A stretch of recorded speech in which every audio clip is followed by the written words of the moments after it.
Hey, this is Matt with a quick update on some breaking news. For the first time, PodCastle has been nominated for a Stabby Award by the kind folks on Reddit's r/fantasy board. We're on the ballot for Best Audio Original, and if you're so inclined to vote for us, we would love to get the shiny Stabby Dagger trophy. Anyone with a Reddit account more than 4 months old can vote. Check the pinned thread on our Twitter profile at podcastle_org for the link. Voting closes Monday, February 7th at 10 a.m. Eastern. That's 3 p.m. UTC. Hopefully you're listening to this episode as it airs, so you have time to join in. Now, to the episode.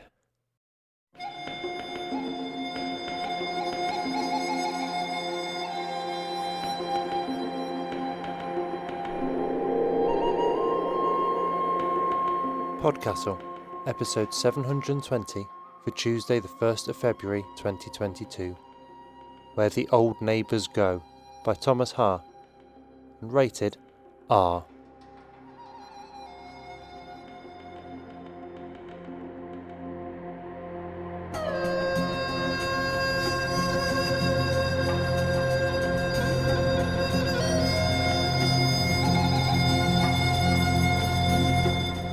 Good morning, good day, good afternoon, and good evening, and welcome to PodCastle, the flying castle of fantasy fiction.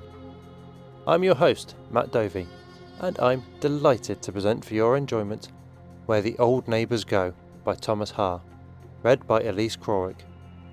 This episode is rated R, and was first published at Metaphorosis in September 2020, and reprinted in the year's Best Dark Fantasy and Horror Volume 2, edited by Paula Guran.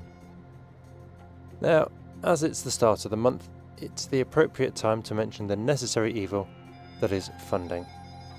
PodCastle, and Escape Artists as a whole, is entirely donation funded. As a company, we put out over 200 shows a year, paying every creative involved, and we achieve that entirely through your generosity.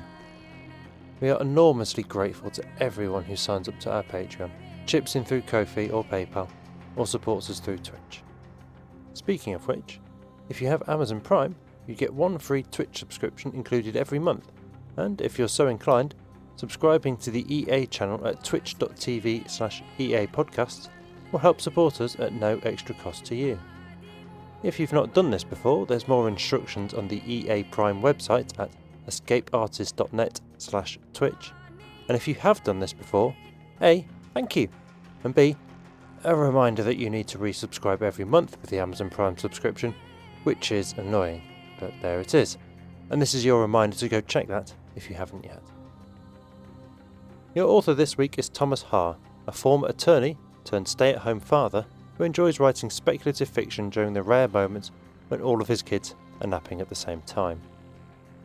Thomas grew up in Honolulu, and after a decade plus of living in the Northeast, now resides in Los Angeles.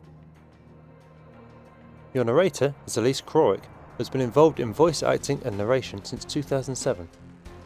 Since her initial foray into audio drama, beginning with Star Trek Excelsior, she has voiced roles for a variety of audio dramas. Misfits Audio's Strange Stories, 5-minute classics, Good Sam, 19 Nocturne Boulevard, Darker Projects, and several Star Trek audio dramas, including Star Trek Outpost, in which she plays the ongoing role of Dr. Rachel Winston. She has also done narration for Well Told Tales, Travelcast of the June Steve audio fiction magazine, and Escape Pod, and a little castle you might have heard of called PodCastle. Elise lives in the New Orleans, Louisiana metropolitan area and is, in her day job, a legal secretary. And now pay attention, for our tale is about to begin, and the mask it wears is very convincing. Where the Old Neighbours Go, written by Thomas Haar, read by Elise Crowick. The man standing on the porch that night seemed like an ordinary gentrifier at first glance, young and tall and artfully unshaven. His jeans were tattered but strangely crisp, and his shirt was loose and tight in all the wrong places. He had the appearance of someone vaguely famous, like his face could have been in a magazine ad or on the side of a bus, and to anyone other than Mary Walker, he would have successfully passed for a human. Mary widened the opening of her front door, knowing she could no longer avoid him. She clutched the edges of her stained bathrobe and stared up at the man through the tangle of her gray and white hair. He smiled, and there was something off, as if his features were meant to be stationary, not stretched in that way. "I thought I should finally introduce myself," he said. "I'm the new neighbor." The man gestured over his shoulder toward the house across the street. It was an ashen block of concrete and glass, with sharp and modern angles, sitting on a pristine lot with a newly paved driveway. Every time Mary looked at it, she felt nauseous. "I was wondering what you'd be like," she said. "And?" "I don't see any horns," Mary replied. He laughed, and it, like his smile, seemed out of place. "I was wondering if we could talk, get to know one another. Unless this is a bad time." Mary pushed her hair from her eyes and looked out at the dark street. No dog walkers or joggers in sight. "Why don't you come in?" she said, standing aside. The man was already through the entryway before she had finished her sentence, peering at Mary's walls and looking around the corner into the den. "What a lovely home," he said monotonously. Mary tightened the frayed belt of her robe and walked behind him, watching as he ran his fingers along one of her sideboards and around the rim of a decorative vase. He paused at the sectional sofa in the center of the living room, then looked to Mary as if inviting her to sit. Mary needed no invitation in her own home.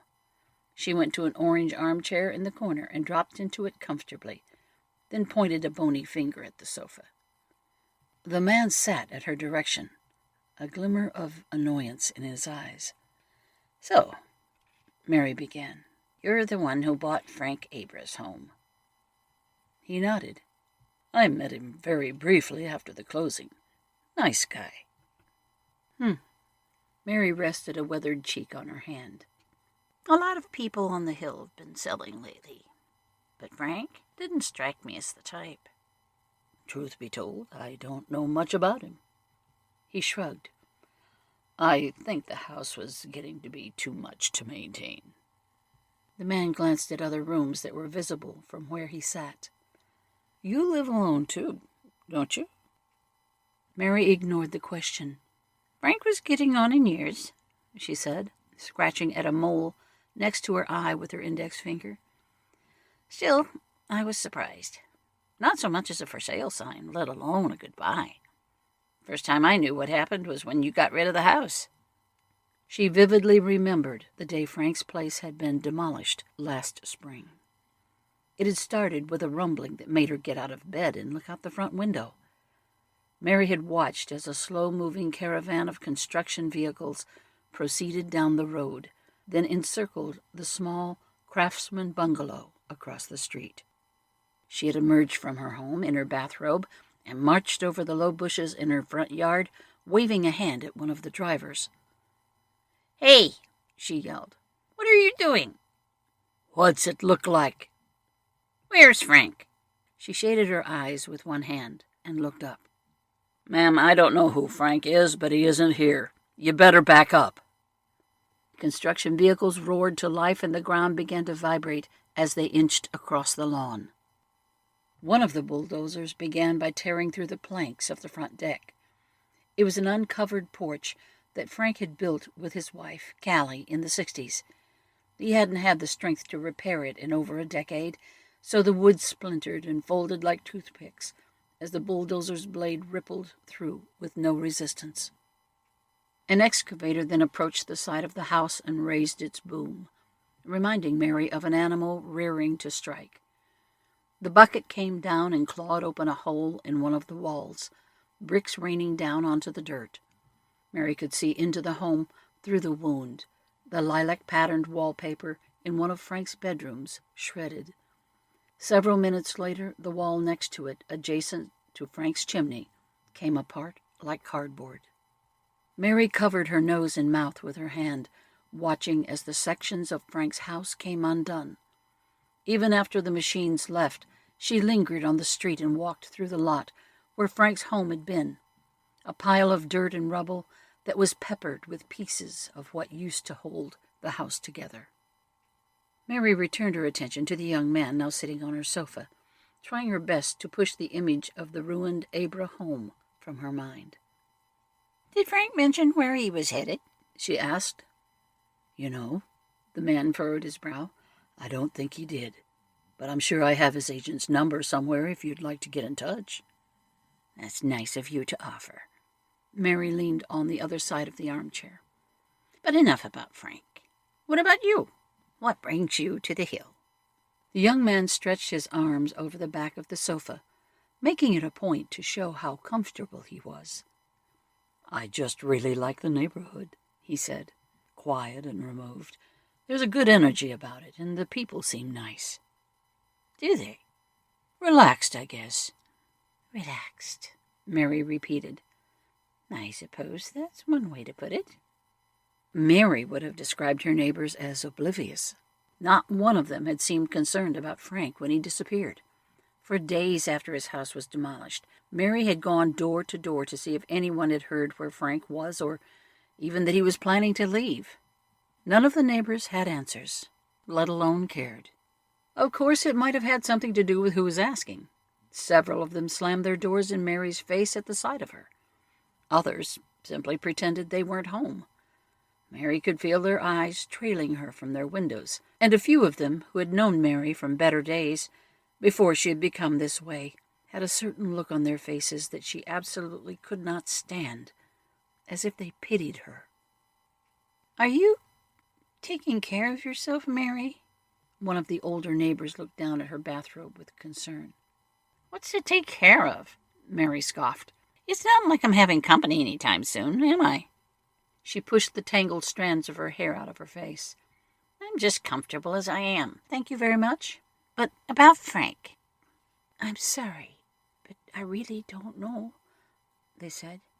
"You please take care, though, okay, Mary?" The door shut slowly, and Mary muttered to herself as she moved on. She made doubly sure to meet every gaze as she marched down the street before they each turned away, one by one. One of the neighbors she did manage to catch at the door. A middle-aged man who lived a few houses down the block listened to her, just long enough to hear her mention Frank's name before interrupting. "If I tell you what I know," he said, "will you stop calling parking enforcement and asking them to tow my goddamn car?" Mary was used to these confrontations, and she knew that if she wasn't firm about the way things ought to be, the others would walk all over her. Still, she preferred the honesty of this over the feigned sympathy she got from the others. "If it doesn't have a permit on the dash, I have to call," she replied. "Could belong to some prowler." "It's my car. You know that." "I really don't like to assume, you know. Anyway, listen, about Frank." This door, like all the others, shut on her. Mary grimaced to herself as she remembered, but paid it no mind. In her several decades of living on the hill, her neighbors had never understood how her watchful eye kept danger away from their homes, but she didn't need their approval to keep things in order. The young man on the sofa cleared his throat, trying to draw her back into the conversation. "If it's not too much trouble, could I maybe get something to drink?" "Ah!" Mary sat up straight and then pulled herself out of the armchair. "Of course, I've already forgotten basic hospitality. What would you like?" "Water would be fine." "Coffee," she said to herself. "It's late, but I think I'll need it for a chat like this. Would you like a cup?" "Well, actually," I said. The man shifted, seemingly unsure if she was hard of hearing. "Sure, coffee is fine." Mary shuffled to the other side of the den, leading the young man, who followed close behind her, through a dining room and into a kitchen in the northwest corner of the house. It was brightly lit, with soothing blue walls and shining tile that Mary scrubbed daily. She pointed absent-mindedly to a breakfast nook in the corner, and the young man went over and sat in a chair. Mary let her fingers run across the marble countertop as she moved around the kitchen in a practiced manner. She took 2 cups from her favorite but rarely used china set, gently placing each one next to the sink before producing a pour-over glass coffee maker from another cupboard, and eyeing the curved, transparent body under the light just to make sure that there were no unsightly watermarks. She brought out a tin filled with ground coffee she had harvested from the cherries in the backyard, the earthy, gritty smell soothing her while she continued to assemble what she needed. As she gathered the accoutrements, her mind began to drift, recalling other times when she used to make things in the kitchen for more than just herself, when the thudding of little feet and high-pitched giggling echoed through the halls, joining the sounds of the sink water rushing and glasses clattering as she stood at the countertop. But then Mary remembered where she was again, and more importantly, whom she was with, and the pleasantness vanished. "Hospitality is important, you know," Mary said more to herself than the man sitting at the nook, as she focused herself again and removed a coffee filter from the bottom of a small box. "Across all cultures, the code between guest and host is paramount. The Greeks had a special word for it." "Xenia," the young man replied. "Xenia." Mary nodded, pouring the ground coffee on top of a filter and setting a kettle to boil. "That's right. So, you're familiar. You have to be at your best, because you never know who or what could be visiting you." "I like that." The young man leaned back, watching Mary carefully as she stood at the kettle. "In the old stories, some of the worst monsters were the ones who broke that code. Innkeepers that preyed on guests, bandits who took advantage of generous hosts. It takes something particularly nasty to do that in a home. Homes are sacred." The water came to a boil. Mary grabbed the kettle and poured the water over the coffee pot, and the hot liquid dripped down into the glass body, filling it gradually. "Milk? Sugar?" "Black is fine." "Black it is." She poured the 2 cups and brought them over. The man took the steaming cup and raised it to his lips, blowing gently and about to drink, when he noticed that Mary was watching him. Something about the coffee smelled unusual and caused him to stop. He laughed, but in a way that seemed genuine for the first time that night, an angry cackle mixed with shock. Mary drank from her cup and looked back at him. "What is it?" She knew he had detected it. Mary always mixed small pieces of aspen bark into her coffee, so that its flavor would seep into the drink. Its effect on ordinary people was negligible, but on things like Mary's visitor, it could have irreparable consequences. "So much for Xenia," he said, staring intently at the dark, rippling fluid in the cup in front of him. "Had to try," Mary shrugged. In truth, she knew this visit had been coming for some time. She had lived too long and too cautiously to ignore the warning signs. After she couldn't turn up any information on Frank, she had gone, as she often did, to her other sources. Mary set out early one morning up a dirt path behind her house toward the peak of the hill that overlooked the neighborhood. There was a wooded area filled with blackened trees that had been caught in a brush fire long ago, yet never managed to die or sprout new growth. She followed the path for a few minutes before turning off from it, keeping track of small knife marks she had left in certain trunks. Finally, at the heart of the woods, she found the carob tree, gray and knotted. She came within 10 feet of it and stopped. "I need to talk," she said. The leaves rustled, and there was grunting from some unseen space within the branches. The shaking subsided, and there was a silence before something emerged. Yellow Eyes peeked his head out, appearing in the form of a large black crow with greasy feathers. "Whatever it is, I didn't do it," he said. "Haven't been near any of the folks, just like we agreed." The bird shuffled along the branch and turned its head, the ring of one of its eyes focused on her. Mary watched Yellow Eyes closely. There were times when he would start a conversation, then pounce on her without warning. The last time he had done that, he had been wearing the body of a copperhead, and she could not feel her hand for over a year after. Spoken like an innocent, Mary said. But no, someone new is moving to the neighborhood and seems like your type. My type? Yellow Eyes said. You'll have to be more specific. Charming? Good conversationalist? Mary turned around and began to walk away. Wait! Yellow Eyes fluttered down from the branch into the ground in front of the woman. I'll tell you anything you want. If you just, The bird gestured with his head toward the circle of pale purple petals around the carob tree, sprouting up from under the grass and weeds on the forest floor, ever blooming and just as vibrant as they had been when Mary had planted them years ago. Mary had learned at a young age that creatures like Yellow Eyes could never be confronted directly. Instead, there were other ways, mostly forgotten but still passed down in some families, or buried in books, which Mary had made some effort to collect over the years. With the right tools and enough time, she knew she could hold her own against them. In the case of Yellow Eyes, it took patience, but Mary had meticulously tracked him to his nest after he had first chosen the crow body. She waited until he was away to seed the circle of vervain, then waited months more as the circle strengthened beneath him and bloomed. This particular seal, the traveler's knot, was one of the better ones she had crafted in her time on the hill. The living pattern of vervain connected him not just to the mortal form of the bird he had chosen, but to the tree he had made his home. If anything happened to either the crow or the carob, Yellow Eyes would feel every bit of it, and if the damage was great enough, there were no new bodies that could save him from death. It was a terrifying prospect for a creature who was supposed to live forever.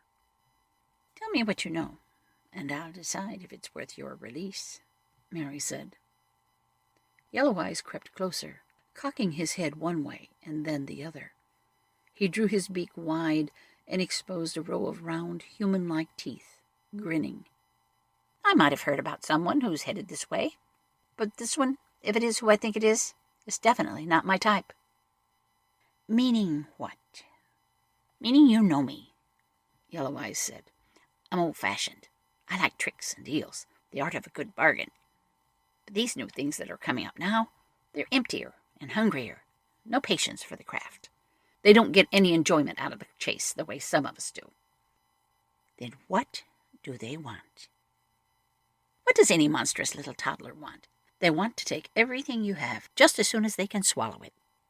Yellow Eyes drew closer to Mary.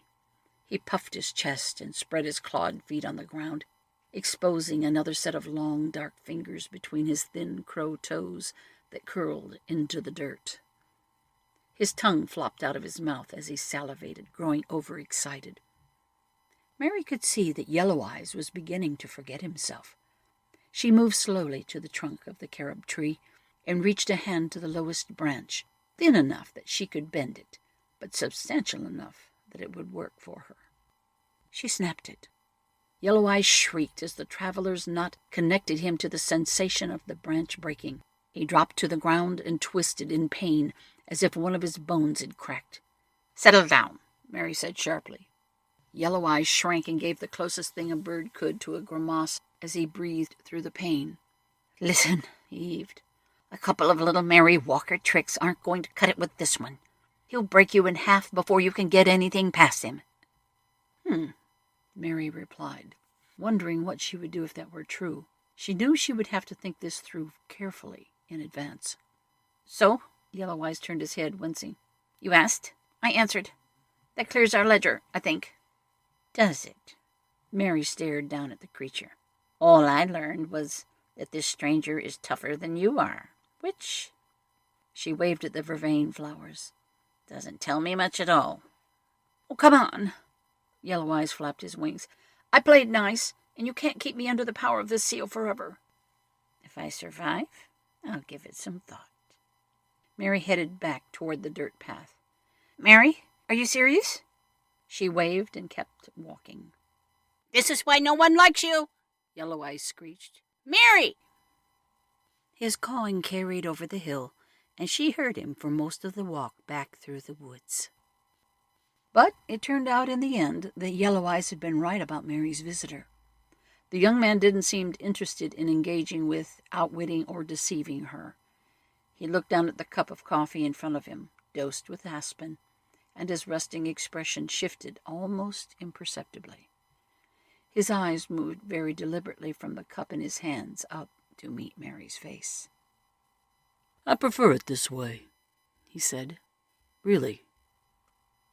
Mary began to retort as she stood up from the nook, but the man interrupted her.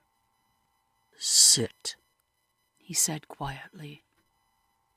The old woman felt her body fold into the seat, like a hand had gripped the back of her neck and pushed her firmly into place, forcing her to stare at the man across from her. "A little bird told me you were going to be trouble," he said. Mary's brow creased at the mention of Yellow Eyes, but she did her best to keep her expression neutral. It seemed Mary's visitor had more information about her than she had anticipated, and, like her, had prepared himself in advance of this night. The young man pushed his cup across the table. "You know, the thing I enjoy most about a fresh brew is the aroma, flavor, and heat. Pick it up." Mary's hand moved of its own accord, taking his cup and bringing it closer. "Pour it on your hand, slowly." It had been a long time since Mary had met someone with a silver tongue as strong as his. There were ways to fight this kind of persuasion, with enough preparation and the right tonics, but she knew that it was futile now to try. She tipped the cup and watched as the steaming liquid spilled onto the back of her other hand, which was firmly pressed on the surface of the table. Little splatters of coffee bounced off of her skin as her hand grew patchy, red and white blisters beginning to form. Mary did her best not to react, but her breathing grew faster and shallower as her eyes watered. She bit deep into her bottom lip as she felt the pain searing up through her arm. Rivers of coffee joined around her hand and cascaded off the edge of the table, splashing to the tile below. "Does it hurt?" the young man asked. "It's hard to tell with you." Even though she could not stop it, Mary wasn't powerless. There were methods she had learned, still taught by older members of certain monasteries who were wary of creatures like this, that were used to slow the connection from the nerves to the mind, even if only for a few seconds. Mary breathed steadily and concentrated on the sharp, vibrant smell of the coffee, recalling the way it often drifted up the stairs and along the corridors of the house, up to the bedroom on the second floor, and how, when it did, she could pick up its bitter fragrance even when she was wrapped in layers of her thick down blankets early in the morning. She was transported to those chilly hours after sunrise when someone else was brewing a pot, and she could hear the whistling of the kettle as she kept her eyes closed, still fading in and out of consciousness. She recalled her daughter's footsteps, her tiny hands pressing Mary's cheeks and poking her nose, while Mary pretended to sleep for a little bit longer. "Mama." Mary trembled until the last drop of coffee had run out, but she did not make a sound. When she opened her eyes, the young man seemed to be watching her intently, masking just a hint of frustration. His gaze turned to the second cup of coffee, still steaming, but before he could speak, Mary knocked the cup with the back of her red, blistered hand. It flew off the table and shattered on the kitchen floor with a burst that soaked the floor. The man crossed his arms. "Now, why would you do that? I could just make you refill your cup from the pot, you know." Mary gripped her burned hand and stared silently. The man moved over in his chair to a spot at the table that wasn't dripping with coffee. He rested his elbows on its surface and put his chin on his clasped hands. "Go on," he said softly. "Cool that hand, and while you're at it, clean this up." Mary went to the sink and ran her hand under the cold water. She grabbed a wet cloth from a rack and wrapped her fingers, then took another rag to wipe up the coffee. "I really meant it earlier, you know," the young man said as he watched her clean the floor. "This is a lovely home, nicer than I would have expected from the way you keep yourself." "Thanks," Mary replied dryly, throwing the fragments of the cup in the trash and wringing the rag out in the sink. It's obvious you have a real reverence for all these things. He waved at the furniture and the decorations surrounding him. You've practically built a museum here of fonder times, perhaps? The man gave a knowing half-smile and picked up the other cup on the table, holding it to the light and peering at the sides and the bottom. But no matter how much meaning and memory you imbue these things with, they'll eventually fall apart. Just like you.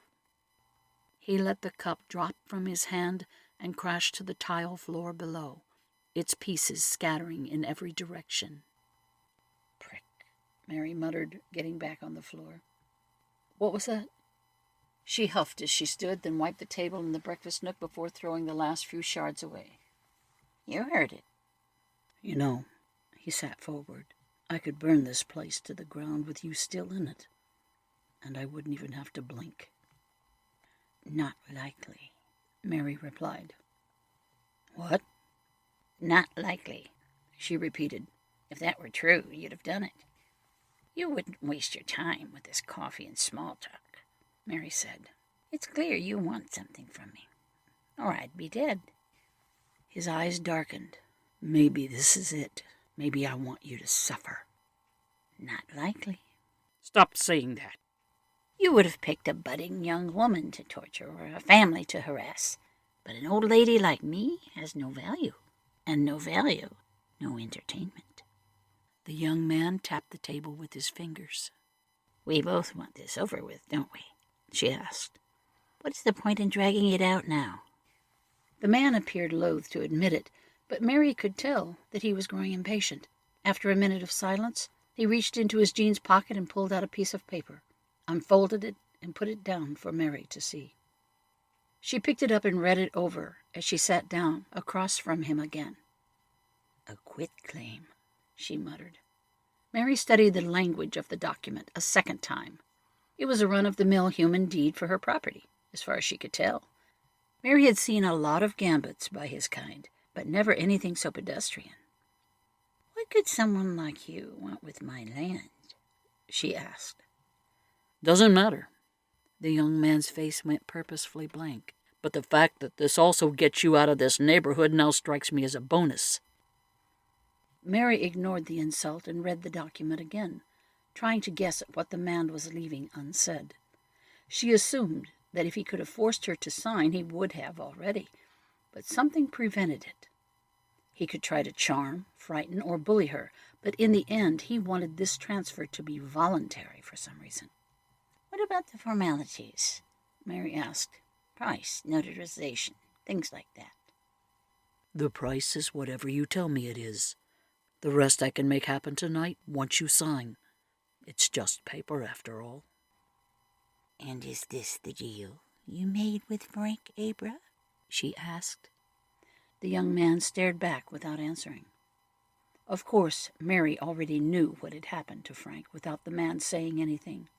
Weeks after the Abra house was demolished, Mary had visited the lot across the street after sundown, when the construction workers were gone. She had seen that most of the rubble had been dumped, and a giant pit was ready to be filled with concrete for the house's foundation. Mary brought an old metal detector she had gotten at a garage sale years earlier, barely used except for clearing out rusty nails and other debris in her garden. She paced across the Abra lot, waving the detector around, mostly finding coins and scrap, until she eventually came across a piece of jewelry a few feet from where the new house was to be built. She reached down and pulled a window locket from the soil. Mary wiped it with the sleeve of her bathrobe and inspected it.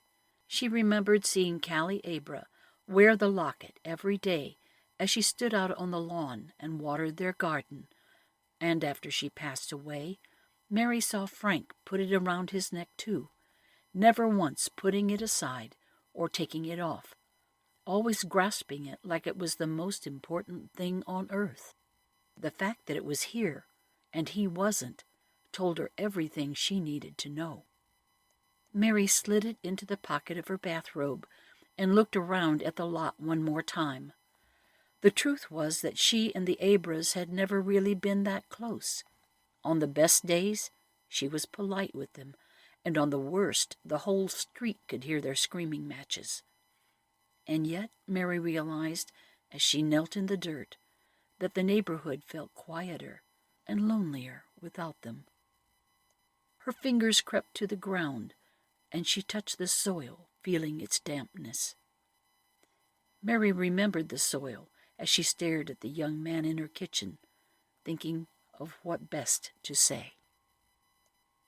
"What will happen to the neighborhood?" she asked him. "What?" "The hill. What will you do to them?" The man shifted in his seat and squinted at her, as if puzzled by her question. "You know, when I first moved here and asked around, it was funny. I didn't even have to pry. Yours was the name that almost inevitably came up when people talked about this street." "Guess I'm popular," Mary replied flatly. "Lady Bathrobe," he said. "The hag on the hill. Old Tanglehair. The parking permit crusader. The groaning crone." "A couple of those are clever, but the rest are objectively bad." "Nobody cares about her.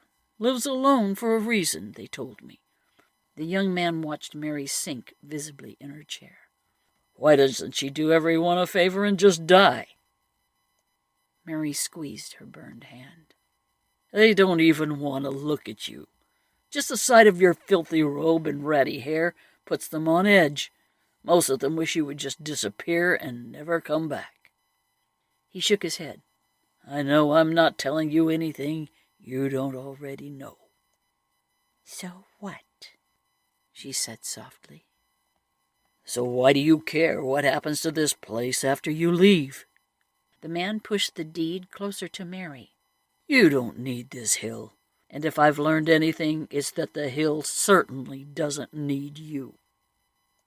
Mary lowered her chin and reached into the pocket of her bathrobe. She felt for the Abra's locket, which she kept there now out of habit, and she touched its smooth metal edges. For the first time, she didn't have a pithy response for the young man, and he seemed pleased. "How about instead of pouring your energy into this house and this hill, maybe you take care of yourself for once and enjoy those golden years?" He pinched the sleeve of her tattered bathrobe and smirked. "Because whatever it is you're trying to preserve, it's gone, lady. You've got to see that." The young man seemed like he was finished speaking and sat back down. Nothing about what the man had said changed what Mary was going to do next. In truth, she had made that decision some time ago. But still, when it was quiet again, Mary realized she felt a chill, one that usually visited her when she couldn't fall asleep, and it touched her more deeply than anything else that had happened that night. After a few seconds, Mary stood and began to walk from the kitchen. The young man followed her through the study and dining room and back to the den. Mary approached one of the windows at the front of the house and moved back a heavy curtain so that she could see across the street clearly. "There," she pointed at his home, the block of concrete and glass, its modern architecture and chic exterior like a blight on the hill. "What about it?" "You want me to sign? Then I want something first. Whether I leave or not, I can't stand the idea of that shitbox sitting there instead of Frank's place. Makes me sick." Mary gestured over her shoulder. "So let's see if you were telling the truth. Burn it to the ground without blinking, or whatever it was you said." The young man raised an eyebrow and looked out the window. He was strangely hesitant, and Mary could see that it was her turn to press him. "That's what I thought," she laughed. "What?" "Acting smug and lecturing me about the meaning of things. But I can see it. You're just as attached as I am. Bet you picked the design of that place because you saw it in some magazine. Maybe that's how you picked your face, too. All you ugly little fiends just want to be pretty deep down, after all." "Don't be ridiculous," he scoffed. seeming to grow more self-conscious by the second, as if even the vaguest accusation that he shared anything in common with Mary were perverse. "Go on," Mary grinned. "It doesn't matter to you, does it? You'll still have the land. Just burn that monstrosity on top of it, and I'll believe you're serious about your offer. I'll sign the deed just like you want, and we can call it a night and stop wasting everyone's time. What do you say?" Now it was his turn to go quiet. "Unless—" Mary looked out the window. "Your whole scheme was to build a suburb of shit boxes because you love playing house so much? Maybe that's the problem?" The man eyed Mary, trying to understand why she was being so insistent, but his expression began to change, his pride and his eagerness to finish things winning out. Before he had uttered a word, she knew that she had him. The young man looked back out the window and nodded his head. The flames across the street erupted suddenly from no single source. In seconds, the entire concrete and glass house was surrounded by a growing fire. The stone did not burn, but the supports and framing inside began to split and crack as the heat spread. Mary looked over at her visitor, holding her breath. He began blinking rapidly, and he touched his throat. Part of the living room of the concrete house tumbled as a support beam crashed to the ground. Some of the glass at the front of the house began to ooze into liquid, pouring onto the lawn, while furniture inside the structure shrank and collapsed. "Does it hurt?" she asked. "It's hard to tell with you." The man opened his mouth to respond, but his voice was only a rasp. The young man staggered out of the den and toward the front door. Mary watched from the window as he stumbled across the street toward the flaming house, his silhouette twisting and stretching as the fire raged in front of him. She imagined that as he stepped across the lawn, he finally noticed, hidden among the blades of grass, the pale purple vervain flowers just beginning to bloom. The ones she had planted late at night, well before the foundation in that place had been poured, when she had wandered onto the Abra lot, so small and scattered that they probably never caught his eye before. She still remembered the sensation of the soil, the dampness of it, as she placed the seeds around the property in the right formation, the beginnings of the traveler's knot that would eventually, quietly, bind him to that body and to that home. The young man now turned to look at Mary in the window. There was no time to return to her house and try to compel her to release the bond of the traveler's knot. And even if he could stop the flames, the house was too far gone, the inside of the structure crumbling, much as the insides of his body likely were. The young man knew, just as Mary did, that it was too late now to avoid what was coming. His face began to collapse like desiccated dirt, and his true appearance emerged from what remained of his head. Mary always had trouble seeing the real faces of his kind, but he, like all of them, looked like a shifting pool of ink to her, blurred and shapeless. After a moment of stillness, he looked away and continued forward into the house, moving through a gap where one of the large floor-to-ceiling windows had melted away. Mary could only guess, but as he went further through the flames, she thought he was trying to hide himself, not wanting to give anyone the satisfaction of seeing what was happening to him in his final moments.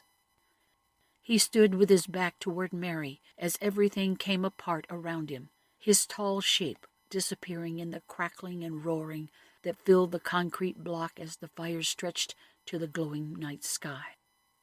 Mary went to her porch and sat on the top step, covering her mouth and nose with the wet rag on her hand. Other neighbors were at their windows or on their front steps as sirens drew closer to the bottom of the hill. As she watched the sky darken, a vast cloud of smoke growing above the neighborhood, a crow with greasy feathers landed on the eaves above her. "I don't understand," Yellow Eyes said. "You had him in a knot. You could have struck a deal, made him grovel, work for you even. Why?" Mary did not turn away from the flames. "Maybe he did something to piss me off." Yellow Eyes watched the fire, as entranced as everyone else. Next time you try to play both sides, you'll remember this, though, won't you? She looked at him coldly. The crow turned a solid yellow ring of his eye at the old woman, flexed his wings, then took off toward the top of the hill without another word. By the time the ambulances and fire trucks arrived, a couple of the house's walls were leaning and another had fallen. Everything inside had already been consumed. There was, in Mary's mind, nothing more to save. In the days after that fire, Mary returned to her daily routine. Standing each morning on her lawn with a cup of coffee, she scanned the dashboards of the parked cars on the street for any without a permit. Then she walked down the block to see if any recycling or trash bins were put out early or left too late in violation of the county code. When she wasn't watching for unusual cars or strangers entering the neighborhood, she found herself staring at the charred walls of what used to be the concrete house across the street, imagining the old craftsman in its place while she gripped the Abra's locket in her hand. Frank would have come slowly down the steps on each of those mornings to retrieve his mail, gripping one of the handrails, sometimes nodding at Mary, and sometimes not. But instead, there was nothing but an ugly view of gray rock and blackened wood. Even now, no one was asking where Frank went, Mary realized, and it was unlikely that any of them ever would. No one ever asks where the old neighbors go, she thought. Despite herself, Mary continued to dwell on what the young man had said to her the night of the fire. As she dusted her sideboards and vases, she often lost interest, like everything had become too tiresome to finish. When she felt that way, Mary wandered upstairs to one of the quiet rooms that usually sat untouched, the bed inside still perfectly made, and flowery wallpaper around it, covered with soft light that flowed through sheer curtains. She knelt in front of a trunk, unlatching and lifting it open, and peered down at a cluttered pile of old dolls and wooden toys, all of them associated with some holiday or birthday that came back to her as she brought her fingers lightly over them. In those instances, Mary sometimes considered for a brief moment finally throwing them out. Her daughter was never going to use them, after all. She would never brew a pot of coffee for Mary downstairs, or chatter away with her in the kitchen while sitting at the breakfast nook, or touch Mary's cheek to wake her up. Things would never be like they were again, she knew. But still, she couldn't bring her hands to move, to take anything from the trunk, and she sat paralyzed for longer than she expected. She kept imagining the young man standing in front of the roaring flames, and thought, for some reason, that she too might begin to crumble and collapse inward, to fall apart bit by bit, if she were to alter anything in the house, no matter how small.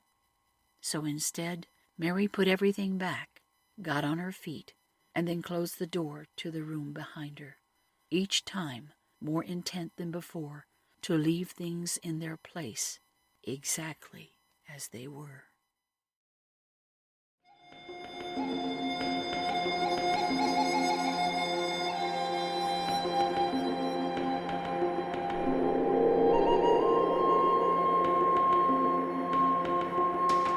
And welcome back.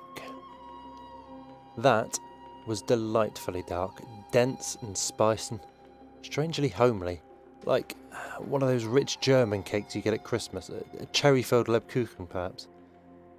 So much about it is so unsettling, not just the almost human nature of its antagonist and the dark creatures hiding just off the street, but even our supposed hero unsettles her neighbours, intervenes and irritates for her own reasons.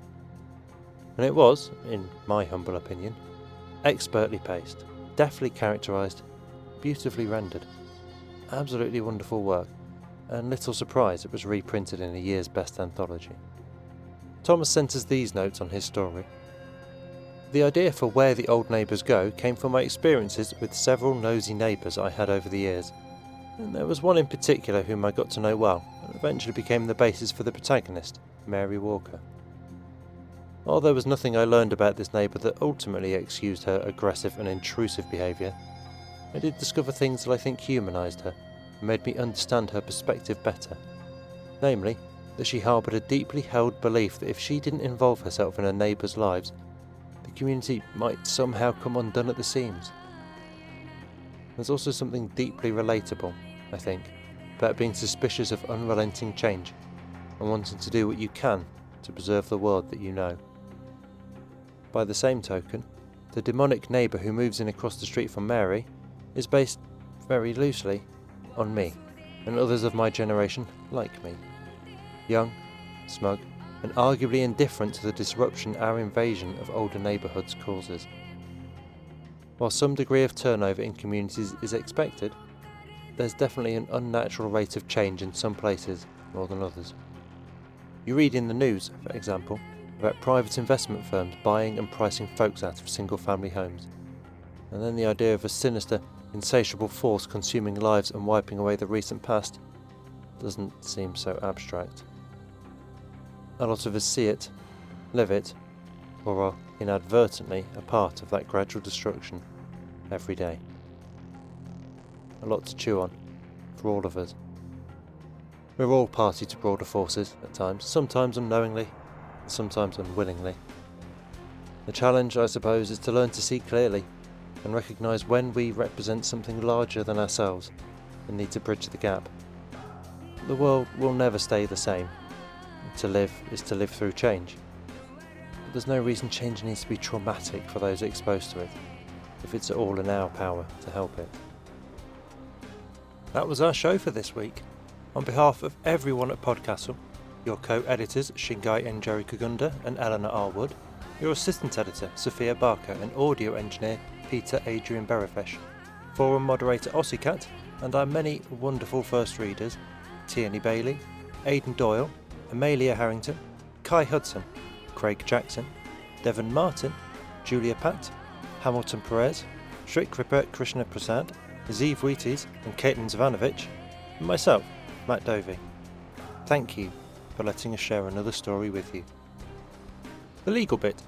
PodCastle is part of Escape Artists Incorporated, and this episode is distributed under the Creative Commons Attribution Non-Commercial No Derivatives 4.0 International License.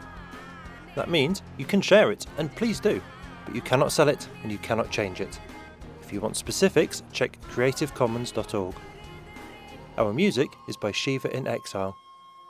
Everything we do on PodCastle is 100% donor funded, and if you'd like to support what we and the rest of Escape Artists do, please join us on our Patreon at patreon.com/EAPodcasts. Prefer another method? There's details for supporting us via Twitch, Amazon Prime, Ko-fi and PayPal on escapeartist.net. We'll be back next Tuesday with another fantastic tale. In the meantime, you might care to check out our sister podcasts, Escape Pod for science fiction, Pseudopod for horror, and Cast of Wonders for YA speculative fiction. If your heart belongs to us, though, we'll see you next week. Be safe and be kind.